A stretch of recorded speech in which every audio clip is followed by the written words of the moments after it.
What's going on, Sports Wars? This is Ryan with RK Outpost and GeeksGamers.com, and the NBA is once again showing that when you virtue signal, when you put identity politics ahead of everything else, when you go completely woke and alienate half of your audience, eventually you will go broke. That's exactly what we're seeing when it comes to NBA playoff ratings. They have been embarrassed by golf. They have been embarrassed by the PGA Tour and Phil Mickelson. Take a look at this headline. PGA Championship crushes NBA playoffs ratings. And even during the play-in games, where you needed LeBron James and Steph Curry to come together in a winner advance to the playoffs, the winner of that game advances to the playoffs, heavily promoted by everyone. Even that, you couldn't even crack your numbers from 2019, which was still a down year for the NBA. It is embarrassing. The mainstream media is going to continue to try to spin this, but we've had enough. It's just not working anymore. Take a look at this from Bobby Burak.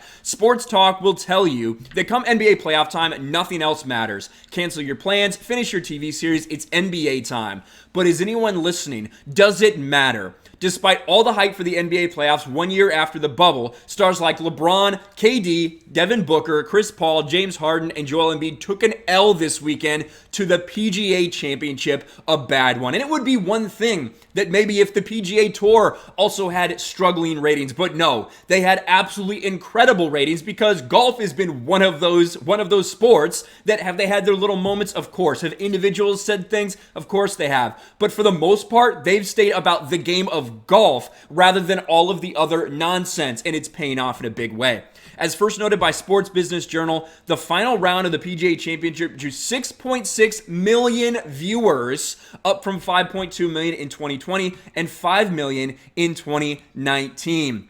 The highly promoted NBA playoffs didn't sniff that number. And that is the thing. You hear about this all the time. You turn on sports talk radio, like Bobby said, that's all you hear about is NBA, NBA, NBA right now. You don't hear about anything else because that's what these hosts want to talk about because in a lot of ways, the NBA aligns with all of their values. Look at the numbers. Lakers Suns, 4.4 million viewers. Keep in mind, when you look at the top game ones from 2019, this is down from that. NBA playoff ratings are down. Don't let anyone try to fool you. Back for that one, it was, I think, Golden State Clippers drew 4.8 million as the highest rated game one. This one, 400,000 people short of that number. The NBA is still in decline. You see Celtics Nets at 3.8, Hawks Knicks at 3 million, Grizzlies Jazz at 2.7, Wizards Sixers a miserable 1.9 million.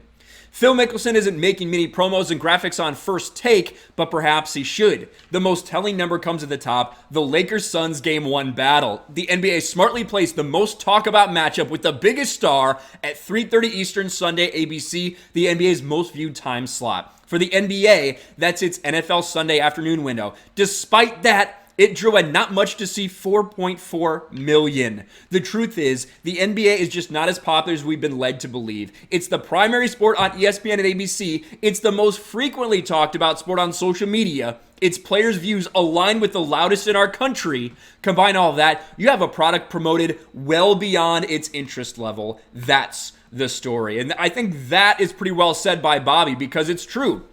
It gets talked about constantly, all the time. It gets pushed and pushed and pushed. When in reality, people just aren't that interested, especially when you have people like LeBron James deciding to alienate half of their audience. When you tell half of the people that watch you that we don't care about you, we don't want you here, we won't miss you, you shouldn't be surprised when they fucking leave. That's exactly what happened to the NBA. Embarrassed by the PGA Tour and by Phil Mickelson. Congrats to Phil Mickelson for this major victory. You got to imagine somebody like Tiger Woods sitting there trying to recover, looks at that and is like, I can still win. If I can get healthy in some way, I can still win. For Phil to go out there, the oldest person to ever win a major like that, that is huge. Great for the game of golf, obviously great for ratings, and great when you're matched up against the woke NBA. Let me know what you think about all this in the comments below. Smash the like button, subscribe to the channel, ring the bell for notifications, share this video out there, and I'll talk to you later.